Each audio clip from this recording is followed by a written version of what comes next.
ఎవరు మదం ఎక్కింది, ఎవరికి మదం ఎక్కలేదు, ప్రశ్నించడమే, ప్రభుత్వ వైఫల్యాలను ప్రశ్నించడమే మదం ఎక్కినట్లా, లేక ఇంకా ఏదన్నా మదం ఎక్కినట్లా? మీరు మొత్తం ఇష్యూస్ని డైవర్ట్ చేయడం కోసం ఈ రకంగా ఈ మీడియా మాఫియాను అడ్డం పెట్టుకుని ఈ కథ నడుపుతున్నారా? ముందుగా కృష్ణరాజు గారు చెప్పండి, ఏమిటి పరిస్థితి? చంద్రబాబు గారు మదం ఎక్కిందంటారు, ఇంకో పక్కనేమో అరాచకంగా ప్రశ్నలు. నిన్న జగన్ గారు వేసిన ఒక్క ప్రశ్నకైనా సమాధానం చెప్పారా? ఈనాడు మీ ఆంధ్రజ్యోతి మాఫియాలాగా మారి నిజంగా వాళ్ళకి కదా మదం ఎక్కిందని అనాల్సింది, అది అనకుండా మిగతా అందరినీ తిడతాడేంటి చంద్రబాబు గారు? జగన్ గారు వేసిన ప్రశ్నలకి ఒక్కదానికైనా సమాధానం చెప్పారా? చెప్పాలి కదా. ఇగో ఈ ఇష్యూలో ఇట్లా చేశారు, ఈ ఇష్యూలో ఎఫ్ఐఆర్ ఇట్లా నమోదు చేశారు, వీటన్నిటి మీద ఇప్పుడు విజయబాబు గారు కూడా పిల్లి వేసినట్టున్నారు. రైట్, ఓవరాల్గా ఈ ఇష్యూలో మీ విశ్లేషణ చెప్పండి. ముందుగా మీకు అందరికీ శుభోదయం అండి.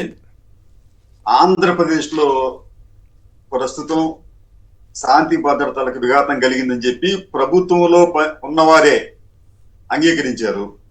ఇది పవన్ కళ్యాణ్ గారు అంగీకరించారు, అనిత గారు అంగీకరించారు, చంద్రబాబు నాయుడు గారు కూడా ఏదో లోపం ఉందని చెప్పి అంగీకరించారు. కాబట్టి ఏంటంటే ఈ ప్రభుత్వం అనేది ఒక రకం చెప్పాలంటే ప్రజలు ఎన్నుకున్న ప్రభుత్వంలో అలా లేదండి. అది ఒక ప్రైవేట్ ఆర్మీ నడుపుతున్న, లేకపోతే ఒక ప్రైవేట్ లిమిటెడ్ కంపెనీ నడుపుతున్న ప్రభుత్వం లాగా కనిపిస్తుంది తప్ప ఇది ప్రజలు ఎన్నుకున్న ప్రభుత్వం కాదు, ప్రజల కోసం పనిచేస్తున్న ప్రభుత్వం కాదు. కేవలం ఆ కూటమిలోని ఎవరైతే ఉన్నారో, ముఖ్యంగా ఎవరైతే ఉన్నారో వారి కోసం పనిచేస్తున్న ప్రభుత్వం లాగా కనిపిస్తోంది. జగన్మోహన్ రెడ్డి గారు నిన్న చేసిన ప్రకటనకు సంబంధించి ఈనాడులో ఈ రోజున ఒక సింగిల్ కాలం వార్త కూడా లేదండి. ఈనాడులో ఈ రోజున ఒక సింగిల్ కాలం వార్త కూడా లేదు. అదే మీకు చంద్రబాబు నాయుడు గారు చేసిన ప్రకటన ఈ రోజు సాక్షిలో మెయిన్ పేజీలో వేశారు. అక్కడ అంటే తేడా చూడండి ఎట్లా వస్తుంది మీకు. అది ఇంకో తేడా చెప్తాను సార్ మీకు. నేను ఒక అధ్యయనం చేశాను. అదేంటంటే ఈ ట్రోలింగ్ ఆర్మీ, ఇది జనసేన అలాగే తెలుగుదేశం పార్టీ, ఈ రెండు పార్టీలకు సంబంధించిన ఈ ట్రోలింగ్ ఆర్మీ అనేది ఎంత విస్తృతంగా, ఎంత పకడ్బందీగా, ఎంత ఎఫెక్టివ్ ఉందో చెప్పడానికి ఇది ఒక ఉదాహరణ. అదేమిటంటే నిన్న విజయసాయి రెడ్డి గారు సుమారుగా 11 గంటల ప్రాంతంలో ఒక సాధారణ ట్వీట్ చేశారు. ఆయన ఒక ఎక్స్ లో ఒక పోస్ట్ పెట్టారు. ఆయన రాష్ట్రంలో శాంతి భద్రతలు ఇట్లా ఉన్నాయి అని చెప్పి ఎవరిని కించపరచలేదు. ఆయన పోస్ట్ పెట్టిన 2 గంటల్లో దాదాపు 90 పోస్టులు ఆయనకు వ్యతిరేకంగా వచ్చినాయండి.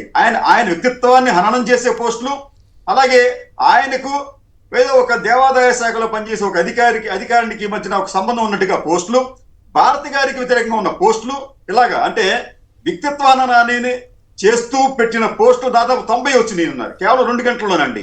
ఈ చేసినంత ఇప్పుడు చంద్రబాబు గారు చెప్పాలి కదా సార్, మీరు చెప్పిన దాని ప్రకారం ఎవరికి మదం ఎక్కింది అన్న దాని మీద ఆయన క్లారిటీ రావాలి కదా.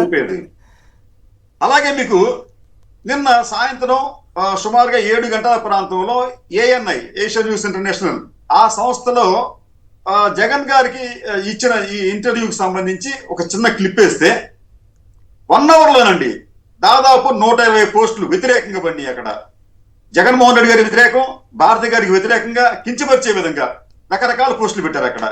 అంటే వాళ్ళు ఎంత ఎఫెక్టివ్ గా పనిచేస్తున్నారంటే ఈ రోజున ఈ ప్రభుత్వం సోషల్ మీడియా ట్రోల్ ఆర్మీని పూర్తిగా నమ్ముకొని వారిని అత్యవసర ఆమోతుల్లాగా సమాజం మీదకు వదిలి ఈ సమస్యలకు సంబంధించి ఈ వైఫల్యాలు ఏవైతే ఉన్నాయో వాటి నుంచి ప్రజల దృష్టిని మరల్చడానికి ప్రయత్నిస్తున్నట్లుగా కనిపిస్తోంది. ఒక రకంగా చెప్పాలంటే నిన్న పోస్టులు చూసిన నాకు అనిపించింది, బహుశా భారతదేశంలో అతి పెద్ద ట్రోల్ ఆర్మీని కలిగిన రాజకీయ పార్టీలు ఏమైనా ఉన్నాయి అంటే అది తెలుగుదేశం పార్టీ, జనసేన అని అనిపిస్తోంది. అంటే ఇంకోసారి ఇక్కడ మీకు దీనికి సంబంధించి ఈ వైఫల్యాలకు సంబంధించి ఇంకోటి ఏంటంటే పోలీసులు కూడా వాళ్ళ మీద ఒత్తిడి తెస్తున్నారు, వాళ్ళ మీద కత్తి పెట్టి వాళ్ళతో తప్పులు చేయిస్తున్నారు. ఆయన అంటాడు, ఆయన పవన్ కళ్యాణ్ గారు, మీరు ఐపీఎస్ చదువుకున్నారా? అసలు ఐపీఎస్ చదువుకోవడం తప్ప మాట తప్ప అసలు యూపీఎస్ ఎగ్జామ్స్ రాస్తారు, ఐపీఎస్ చదువుకోరు అట్లాగే వెళ్ళలేదు. సరే పవన్ కళ్యాణ్ మీరు కూడా ఐపీఎస్ చదువుకున్నారు కదా అని చెప్పి అంటాడు ఆయన. అయితే ఈ ఐపీఎస్ని మీరేం చేస్తున్నారంటే నారా పోలీస్ సర్వీసులుగా ఎన్ఎస్పీగా మారుస్తున్నారు, నారా ఎన్పిఎస్ గా మారుస్తున్నారు ఒత్తిడి తెచ్చి. అయితే ఈ ఒత్తిడి తేవటం వలన పోలీసులు కూడా గత్యంతరం లేక అనేక తప్పులు చేస్తున్నారు. రాష్ట్రంలో ఇప్పుడు నిన్న కూడా అనేక అవాంఛనీయ సంఘటనలు జరిగినాయి. ఇవన్నీ కూడా ప్రభుత్వ పెద్దల కనుసన్నల్లోనే జరుగుతున్నాయండి. అయినప్పటికీ కూడా దాని గురించి వారేమి పట్టించుకోవటం లేదు. నిన్నటికి నిన్న ఒక విజయవాడలో ఇద్దరు రియల్ ఎస్టేట్ వ్యాపారుల మధ్య ఒక వివాదం జరిగితే ఒక రియల్ ఎస్టేట్ వ్యాపారానికి సంబంధించిన విల్లాలో హోంమంత్రి గారు ఉన్నారు. ఆ హోంమంత్రి గారు ఉన్న విల్లాకు సంబంధించిన యజమాని మరొక రియల్ ఎస్టేట్ వ్యాపారం మీద దాడి చేస్తే దానికి సంబంధించి పోలీసులు పూర్తిగా ఆ బాధితుడి పక్షాన్ని వహించారు తప్ప అతనికి న్యాయం చేయలేదు. అతని భార్య అడ్డుకుంటే ఒక సిఐ గుణదల సిఐ ఈ సంఘటన సంబంధించి ఆ బాధితుడిని ఇబ్బంది పెడతా ఉంటుంటే అతని భార్య అడ్డుకుంటే ఆ భార్య పట్ల కూడా అనుచితంగా ప్రవర్తించాడు. మరి అటువంటిప్పుడు అనిత గారు మరి ఏం చేస్తారు? అనిత గారు పవన్ కళ్యాణ్ గారు ఏం చెప్తున్నారు? ఒకవైపు అబలను కూడా మీరు ఇబ్బంది పెడతారని చెప్పి అంటారు. ఇక్కడికి వచ్చినప్పటికేమో మీ పోలీస్ యంత్రాంగమే, మీ నారా పోలీస్ సర్వీస్ యంత్రాంగమే అబలను ఇబ్బంది పెడుతున్నప్పటికీ కూడా పట్టించుకోవడం లేదు. మరో సంఘటనలో విశాఖపట్నంలో ఒక వ్యాపారికి సంబంధించి మరొక వ్యాపారికి మధ్యన ఒక గొడవ వస్తే అక్కడ కూడా ఈ గొడవ కారణంగా ఆ చిన్న వ్యాపారి ఆత్మహత్య చేసుకొని నా మరణానికి పలానా వ్యాపారి కారణం అని చెబితే అక్కడ కూడా ఈ తెలుగుదేశం పార్టీ నాయకులు ఆ పెద్ద వ్యాపారికి మద్దతు ఇచ్చి ఈ చనిపోయిన ఆత్మహత్య చేసుకున్న చిన్న వ్యాపారికి అన్యాయం జరిగేలా వ్యవహరిస్తున్నారే. అంటే ఇక్కడ ఏం జరుగుతుందంటే ఆంధ్రప్రదేశ్ లో ఈరోజున పూర్తిగా పరిస్థితులు అధ్వాన్నంగా అత్యంత దారుణంగా తయారయ్యాయి. కానీ వీరేంటంటే కేవలం మనకి ఏం పర్వాలేదు, మనకి ట్రోల్ ఆర్మీ మనకు ఉంది, దీంతో మనం అందరినీ మనం భయపెట్టచ్చు, వారి వ్యక్తిత్వాన్ని హననం చేయొచ్చు, ఫలితంగా పబ్బం గడుపుకోవచ్చు, కాలం గడిపేయచ్చు అని చెప్పి ఒక భావనతో ఉన్నారండి. నిజానికి ఈరోజు ఆంధ్రప్రదేశ్కి వచ్చినప్పటికీ ఖచ్చితంగా మన రాజ్యాంగంలోని 356 సెక్షన్ ప్రకారం ఆంధ్రప్రదేశ్ లో శాంతి భద్రతల వైఫల్యం చాలా స్పష్టంగా కనిపిస్తోంది. కాబట్టి ఆంధ్రప్రదేశ్ లో రాష్ట్రపతి పాలన విధించడానికి కూడా పరిస్థితులు అనుకూలంగా ఉన్నాయి. ఈ పరిస్థితి ఇదే పరిస్థితి మరింత కొనసాగితే ఆంధ్రప్రదేశ్ లో ప్రజలు కూడా బంగ్లాదేశ్ లో తిరుగుబడేసినట్టుగా ఆంధ్రప్రదేశ్ లో కూడా ప్రజలు ఈ ప్రభుత్వం మీద తిరుగుబాటు చేసి ఈ ప్రభుత్వాన్ని కూలదోసినామని ఆశ్చర్యపోనక్కర్లేదు. కాబట్టి ఇప్పటికైనా ఈ ప్రభుత్వ పెద్దలు వాస్తవాలకు గమనించి సమన్యాయ పాలన అనేది అమలు చేయాలి. తప్పు ఎవరు చేసినా చేయాలి, తప్పు ఎవరు చేసినా కానీ దాన్ని వాళ్ళు కట్టడి చేయమని చెప్పండి, పర్వాలేదు.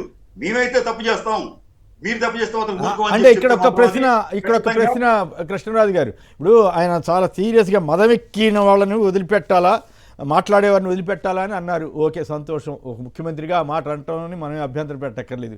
కానీ మరి ఆయనే కదా ఆ రోజుల్లో ఒక ఆయన రోజా గారిని పట్టుకుని ఒక మాజీ మంత్రి ఇష్టం వచ్చినట్లు మాట్లాడితే ఆ కేసు పెట్టినందుకు ఆవిడ కేసు పెడితే గవర్నమెంట్ పోలీసులు కేసు పెడితే ఆయన వేరే పోరాటం కింద చిత్రీకరించారు కదా. మరి అప్పుడు ఆయనకి మదం ఎక్కినట్లు ఎందుకు చంద్రబాబు గారు ఫీల్ కాలేదు? ఇట్లాంటి మదం ఎక్కిన మాటలు మాట్లాడొద్దని ఆ మంత్రి ఆయనకి చెప్పకపోగా టికెట్ కూడా ఇచ్చి ఎమ్మెల్యేని చేశారు కదా.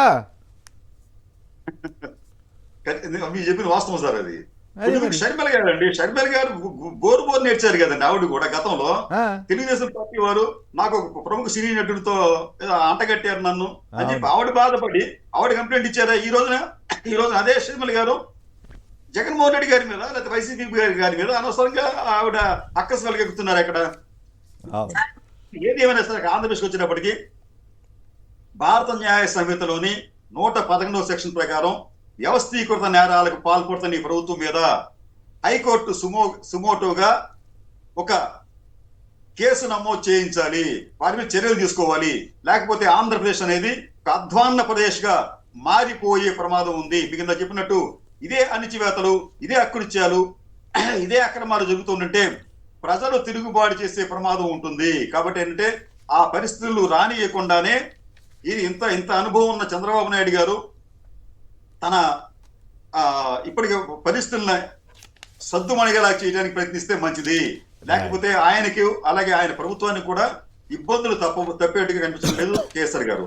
రైట్. ఇంకా మిగతా తర్వాత ఈనాడు ఆంధ్రజ్యోతి ఇప్పుడు ఇవాళ ఆ మార్గదర్శి మీద హైకోర్టులో విచారణ జరుగుతుంది. ఆ వార్తలు ఏమి రాయలేదు కానీ వైకాపా సోషల్ మీడియా ఉన్మాదుల కర్మాగారం ఉంది. అసలు వీళ్ళు కదా ఉన్మాదంగా మారింది, అవునా కాదా? నేను చెప్పేది అబద్ధమైతే ఖచ్చితంగా నేను క్షమాపణ కూడా చెబుతాను సిద్ధం. కానీ పచ్చి మోసపూరితంగా ఈనాడు ఆంధ్రజ్యోతి రాస్తున్నాయా లేదా, మాఫియాగా మారినాయా లేదా అన్న దాని మీద మళ్ళీ మీరు కామెంట్ చేస్తున్నారు. ఒక చిన్నదండి, చెప్పండి. ఒక చిన్న అంశం సార్. ఇప్పుడు వీళ్ళు చెప్తున్న ఈ సోషల్ మీడియా కావచ్చు, లేదా వ్యక్తిత్వ వర్ణనలు కావచ్చు, దీనికి ఆజ్యం పోసింది ఎవరు అంటే చంద్రబాబు నాయుడు గారే. చంద్రబాబు నాయుడు గారు ఎన్టీ రామారావు గారిని, లక్ష్మీపార్వతి గారిని వారి ప్రాబల్యం తగ్గించడం కోసం, వారిని దింపడం కోసం అని చెప్పి, వారిని వ్యక్తిత్వ హనన చేయటం కోసం అని చెప్పి ఈనాడు, ఆంధ్రజ్యోతి, అలాగే ఆంధ్రప్రభ ఇటువంటి పత్రికలన్నింటినీ కూడా ఆయన ఆ రోజున వాడుకున్నారండి. ఆ తర్వాత మీకు తెలుసో తెలియదు, గుర్తుందో లేదో, ఆంధ్రప్రదేశ్ లో మొట్టమొదటి సోషల్ మీడియా సైన్యాన్ని తయారు చేసిన వ్యక్తి కూడా చంద్రబాబు నాయుడు గారే. ఇది ఆయన ఫేస్బుక్ లోను, అలాగే ట్విట్టర్ లోను, లేకపోతే ఇతరత్ర సామాజిక మాధ్యమాల్లో తెలుగుదేశం పార్టీకి చెందిన ఒక సోషల్ మీడియా ఆర్మీని తయారు చేసి తనకు అనుకూలంగాను, అలాగే ప్రత్యర్థులకు వ్యతిరేకంగా అనేక పోస్టులు పెట్టించిన ఘనత చంద్రబాబు నాయుడు గారు. అంటే అవి సభ్యమైన పోస్టులు అయితే, సభ్యమైన పోస్టులు అయితే మనం అభ్యంతరం చెప్పక్కర్లేదు. కానీ లక్ష్మీపార్వతి గారి మీద ఆ మధ్య పాపం ఆవిడ గగ్గోలు పెట్టింది, ఏమిటి ఇంత నీచంగా రాశారని. అటువంటి వాటిని ఎప్పుడన్నా చంద్రబాబు గారు ఖండించారా? లక్ష్మీపార్వతి గారి మీద ఎలాంటి నీచమైన వ్యాఖ్యలు టీడీపీ వాళ్ళు చేస్తే వాళ్ళకి మదం ఎక్కినట్లు కాదా? మరి వాళ్ళని ఖండించడం ఆయన మరి మీరు ఆ పాయింట్ గుర్తు చేశారు కాబట్టి చెప్తున్నాను.